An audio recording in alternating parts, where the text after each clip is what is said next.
What's up, everyone? Welcome to Program Your Remote. Today I'm going to show you how to get your 2021 Chevy Tahoe started if your smart key dies. Whether that be a dead battery with your smart key or some other issue, I'm going to show you how you can still get your vehicle started.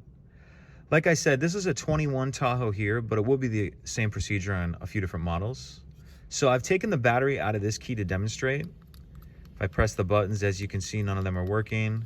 If I try to start the vehicle as I normally would, I'm going to get a message here saying key fob, no key found, try again.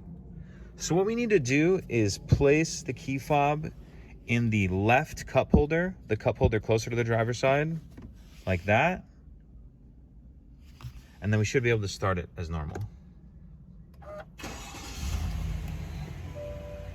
So that's it. Pretty simple. If you have any questions, please let me know.